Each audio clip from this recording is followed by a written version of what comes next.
Okay, in this presentation we're going to look at a bond redeem between interest payments. First, we're going to account for the accrued interest at the redemption date of the bond, and then second, we're going to record the bond at its retirement or its redemption date. Now, let's look at our example here. We have a $100,000 face value of a bond. It has a 5-year term that would be with 10 semi-annual payments, and then the stated rate of interest is 9% or 4.5% per year, and then the market rate of interest is 8% or 4% per year. Now that would be a bond issued at a premium. Now next here we're going to look at the redemption date of the bond, and that would be 11/1/X2. And our last semi-annual payment on that bond was 7/1/X2. So let's go up here and look at our timeline for that. So we have a 7/1/X2 date here at the beginning, and then we have 11/1/X2 here, and that represents 4 months. Now our interest payment here would be based on the $4,500 semi-annual payment that we pay on the stated rate of interest, or 4.5% times the $100,000 face value of the bond, and then we take 4/6 of that, or 4 months of that, and we get $3,000. Now we have to also calculate our market rate of interest for that period. Now that was a 4% semi-annual interest rate, and when we take 4/6 of that, or 4 months of that, we get 2.66% of our market rate of interest. Okay, let's make our calculations on this bond using this amortization schedule. And here we're going to use the effective interest rate method. So our carrying value here on 7/1/X2 is $103,052 on that bond. And then going down here at a redemption date on 11/1/X2, our interest payment or interest payable to our bondholders is $3,000. So we have to calculate our interest expense here for that period. And we do that by taking the beginning carrying value of $103,052 times the market rate of interest for that period, or 2.66%, and we get an interest expense here of $2,747. Now that's what we recognize as our expense on the income statement. Now we subtract that from our interest payment, our interest payable here of $3,000, and we get an amortization of that bond premium of $253.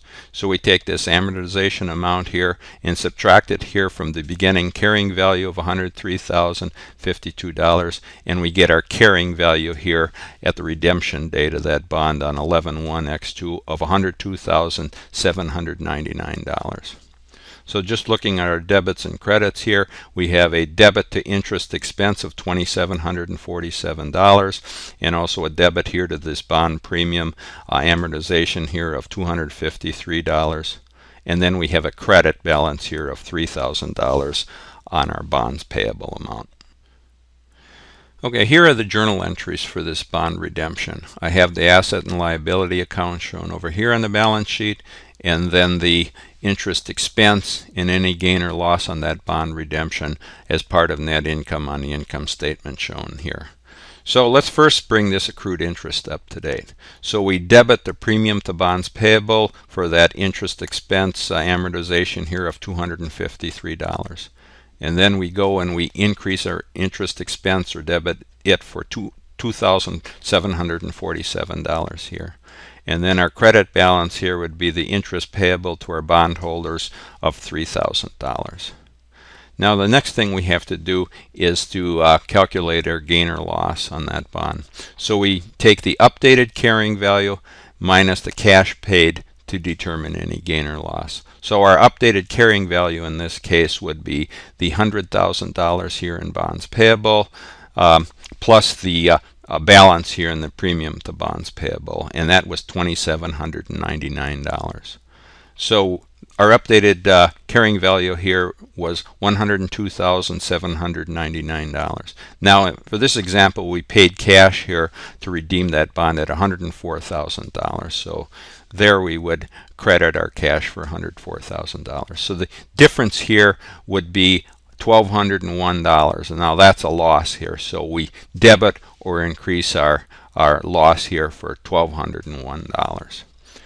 Now, our closing entries here, of course, would be to debit the bonds payable for $100,000, and then remove this bonds payable premium amount here for $2,799 and debit that, and also debit our interest payable here for $3,000. Now our cash account here would be credited or reduced for that $3,000 of the interest payable, and also the $104,100 for the cash that we paid to retire that bond. So these are the journal entries that we'd use for this bond here that we redeemed between interest dates. Okay, let's summarize some key points for this bond redemption. The interest expense that we recognize here is based on the beginning carrying value of the bond times the market rate of interest for that period. Now when we look here at our premium to bonds payable, which is a valuation account to bonds payable, that amortized amount here is the amount that would be at the redemption date of that bond, or when that bond is retired, and that includes the interest expense amortized for that period here.